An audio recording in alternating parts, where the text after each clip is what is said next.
എല്ലാവർക്കും ദേവികാസ് കിച്ചൺ റെസിപ്പീസിലേക്ക് സ്വാഗതം. ഇന്ന് ഞാൻ ഒരു സ്വീറ്റ് ആണ് ഉണ്ടാക്കുന്നത്. വളരെ പെട്ടെന്ന് തന്നെ ഉണ്ടാക്കാൻ പറ്റിയ കോക്കനട്ട് ലഡു ആണ് ഇന്ന് ഉണ്ടാക്കുന്നത്.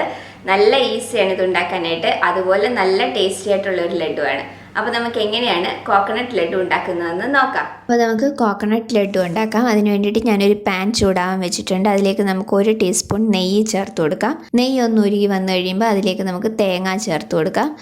ഫ്രഷ് തേങ്ങയാണ് എടുത്തിരിക്കുന്നത്. 250 ml കപ്പിന് 2 കപ്പ് തേങ്ങ എടുത്തിട്ടുണ്ട്. അത് നമുക്ക് ഈ പാനിലേക്ക് ചേർത്ത് കൊടുക്കാം. ഇനി ആ സെയിം കപ്പിൽ തന്നെ ഞാൻ പാലാണ് എടുത്തിരിക്കുന്നത്. ഫുൾ ഫാറ്റിൻ്റെ പാലാണ് എടുത്തേക്കുന്നത്.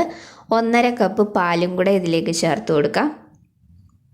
അപ്പോൾ 2 കപ്പ് തേങ്ങയ്ക്ക് 1.5 കപ്പ് പാലെന്നുള്ള അളവിൽ വേണം എടുക്കാനായിട്ട്. ഇനി ഇതിലേക്ക് ഞാൻ പഞ്ചസാരയാണ് ചേർക്കുന്നത്. 1/2 കപ്പ് പഞ്ചസാര എടുത്തിട്ടുണ്ട്. ഇനി നമുക്ക് മധുരം നോക്കിയിട്ട് വേണമെന്നുണ്ടെങ്കിൽ കുറച്ചും കൂടെ ചേർത്ത് കൊടുക്കാം. അപ്പോൾ ഇത് നന്നായിട്ടെല്ലാം ഒന്ന് മിക്സ് ചെയ്തതിന് ശേഷം നമുക്കിത് നന്നായിട്ടൊന്ന് വറ്റി ഒന്ന് തിക്കായി വരണം.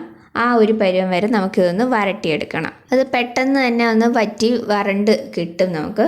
അപ്പോൾ അതായത് ഇപ്പോൾ ഒന്ന് തിളയ്ക്കാനായിട്ട് തുടങ്ങിയിട്ടുണ്ട്. ഇത് മൊത്തത്തിൽ ഒരു 10 മിനിറ്റേ എടുക്കത്തുള്ളൂ. പെട്ടെന്ന് തന്നെ ഉണ്ടാക്കിയെടുക്കാൻ പറ്റുന്ന ഒരു ലഡുവാണ്. ഈ പാലൊക്കെ നന്നായിട്ട് വറ്റി ഇതിലേക്കൊന്ന് അബ്സോർബ് ആയിട്ട് ഇതൊന്ന് തിക്കായിട്ട് വരും. അപ്പോൾ ഇപ്പോൾ കുറച്ചൊരു മധുരം കുറവുണ്ട്. ഞാനത് കാരണം ഒരു 1/4 കപ്പ് പഞ്ചസാരയും കൂടെ ചേർത്ത് കൊടുക്കുകയാണ്. അപ്പോൾ മൊത്തത്തിൽ 3/4 കപ്പ് പഞ്ചസാരയാണ് ഞാൻ ഇതിലേക്ക് ചേർത്ത് കൊടുത്തിരിക്കുന്നത്.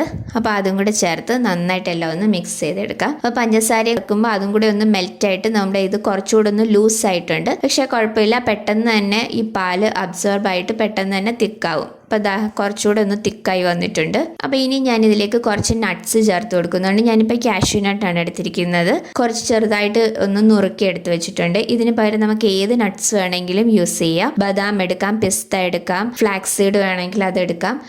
ഇഷ്ടമുള്ള ഏത് നട്ട്സ് വേണമെങ്കിലും എടുക്കാം. അപ്പോൾ ഞാനിപ്പം ഒരു 8 എണ്ണമാണ് ചെറുതായിട്ടൊന്ന് മുറിച്ചെടുത്തിരിക്കുന്നത്. അതൊക്കെ നമ്മളുടെ ഇഷ്ടം അനുസരിച്ച് അളവുകളൊക്കെ എടുക്കാം. ഇനി ഇതിലേക്ക് കുറച്ച് ഏലക്കാപ്പൊടിയും കൂടെ ചേർത്ത് കൊടുക്കുന്നുണ്ട്. അപ്പോൾ അതും കൂടെ ചേർത്ത് ഇതെല്ലാം ഒന്ന് മിക്സ് ചെയ്തെടുക്കാം. ഇതിനി കുറച്ചുകൂടെ ഒന്ന് തിക്കായി കിട്ടണം, കാരണം നമുക്കിത് ഉരുട്ടിയെടുക്കേണ്ടതാണ്. അപ്പോൾ ആ ഒരു ഉരുട്ടിയെടുക്കുന്ന ആ ഒരു പരുവത്തിൽ കുറച്ചുകൂടെ ഒന്ന് തിക്കായി വരട്ടെ.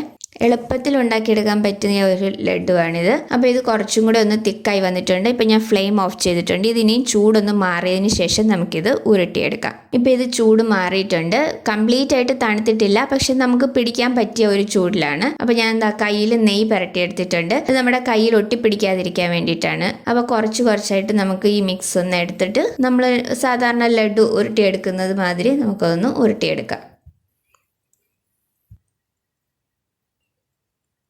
അപ്പോൾ ഇത് നമുക്ക് വേറെ കളറിലൊക്കെ വേണം എന്നുണ്ടെങ്കിൽ ഈ മിക്സിലേക്ക് നമുക്ക് ഇഷ്ടമുള്ള കളർ ചേർത്തതിന് ശേഷം ഒന്ന് മിക്സ് ചെയ്തിട്ട് അങ്ങനെ വേണമെങ്കിലും എടുക്കാം. അപ്പോൾ അതാ ഞാൻ ഇതുപോലെ ഒന്ന് ഉരുട്ടിയെടുത്തിട്ടുണ്ട്. അപ്പോൾ ഇനി ഞാനിവിടെ കുറച്ച് ഡെസിക്കേറ്റഡ് കോക്കനട്ട് കൂടെ എടുത്തിട്ടുണ്ട്. ഇത് നിർബന്ധമൊന്നുമില്ല, എൻ്റെ കയ്യിൽ ഇരുന്നത് കൊണ്ട് മാത്രം ഞാൻ എടുത്തെന്നുള്ളതേ ഉള്ളൂ. ഇത് ജസ്റ്റ് ഇതിലൊന്ന് റോൾ ചെയ്തെടുക്കാം. വെറുതെ ഒരു ഭംഗിക്ക് വേണ്ടിയിട്ട് ഒന്ന് ചെയ്യുന്നതാണ്.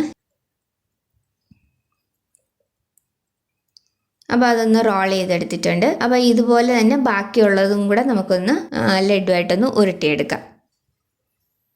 അപ്പോൾ വേറെ കളറിൽ വേണ്ടവർക്ക് ഈ മിക്സിലേക്ക് നമുക്ക് ഇഷ്ടമുള്ള കളർ ആഡ് ചെയ്തിട്ട് ഒന്ന് മിക്സ് ചെയ്തെടുത്താൽ മതി. അപ്പോൾ ഇഷ്ടമുള്ള ഏത് കളറിൽ വേണമെങ്കിലും നമുക്ക് ലഡു ആക്കിയെടുക്കാം. അതുപോലെ തന്നെ നമുക്ക് പഞ്ചസാര വേണ്ട എന്നുള്ളവർക്ക് ഇതിന് പകരം ശർക്കര ചേർത്തിട്ടും ഇത് ഉണ്ടാക്കിയെടുക്കാം, സെയിം മെത്തേഡിൽ തന്നെ. അപ്പോൾ അതാ ഞാൻ ലഡു എല്ലാം ഉരുട്ടിയെടുത്തിട്ടുണ്ട്. അപ്പോൾ നമ്മൾ എടുത്ത അളവിൽ എനിക്ക് 13 ലഡുവാണ് കിട്ടിയിരിക്കുന്നത്. ഈ ഒരു വലിപ്പത്തിൽ ഉരുട്ടിയെടുത്തത്. അപ്പോൾ നിങ്ങൾക്ക് വേണമെങ്കിൽ കുറച്ചും കൂടെ വലുതായിട്ടും ഉരുട്ടിയെടുക്കാം. അപ്പോൾ നല്ല ഈസി ആയിട്ട് ഉണ്ടാക്കാൻ പറ്റിയ ഒരു ലഡുവാണ്. നല്ല ടേസ്റ്റി ആയിട്ടുള്ളതാണ്. കുട്ടികൾക്കൊക്കെ ഒരുപാട് ഇഷ്ടപ്പെടുന്ന ലഡുവാണിത്. ശർക്കര ചേർത്തിട്ടുണ്ടാക്കുമ്പോൾ പാല് ചേർക്കണം എന്ന് നിർബന്ധമൊന്നുമില്ല. ഇനിയിപ്പോൾ ചേർത്താലും കുഴപ്പമൊന്നുമില്ല. എല്ലാവരും ഇതൊന്ന് ട്രൈ ചെയ്ത് നോക്കണം. നല്ല സോഫ്റ്റ് ആയിട്ടുള്ള നല്ല ടേസ്റ്റി ആയിട്ടുള്ള ഒരു ലഡുവാണിത്. അപ്പം ഞാൻ ഇതിന് മുന്നേ ഒരു മാംഗോ റവ ലഡുവിൻ്റെ വീഡിയോ ഇട്ടിട്ടുണ്ട്. ഒരുപാട് നല്ല ഫീഡ്ബാക്ക് കിട്ടിയ ഒരു വീഡിയോ ആയിരുന്നു അത്. അതിൻ്റെ ലിങ്ക് ഞാൻ ഡിസ്ക്രിപ്ഷൻ ബോക്സിൽ കൊടുത്തേക്കാം. അപ്പോൾ ഇത് ഒരെണ്ണം ഞാനൊന്ന് മുറിച്ച് കാണിച്ചു തരാം. അപ്പോൾ അതാ നല്ല സോഫ്റ്റ് ആയിട്ടുള്ള നല്ല ടേസ്റ്റി ആയിട്ടുള്ള ലഡുവാണ്. അപ്പോൾ എല്ലാവരും ഇതൊന്ന് ട്രൈ ചെയ്ത് നോക്കണം. ഈസി ആയിട്ട് ഉണ്ടാക്കിയെടുക്കാനും പറ്റിയൊരു ലഡുവാണ്. ഒരു 10 മിനിറ്റ് മതി ഈ ലഡു ഉണ്ടാക്കിയെടുക്കാനായിട്ട്. അത്രയും ഈസിയാണ്, നല്ല ടേസ്റ്റി ആയിട്ടുള്ളതുമാണ്. അപ്പോൾ എല്ലാവരും ഇതൊന്ന് ട്രൈ ചെയ്യണം. ട്രൈ ചെയ്തിട്ട് നിങ്ങളുടെ അഭിപ്രായം എനിക്ക് കമൻസിലൂടെ അറിയിക്കണം. വീഡിയോ ഇഷ്ടമായിട്ടുണ്ടെങ്കിൽ ലൈക്ക് ചെയ്യാനും ഷെയർ ചെയ്യാനും സബ്സ്ക്രൈബ് ചെയ്യാനും മറക്കരുത്. അടുത്ത വീഡിയോയിൽ വേറൊരു നല്ല റെസിപ്പി ആയിട്ട് കാണാം. താങ്ക്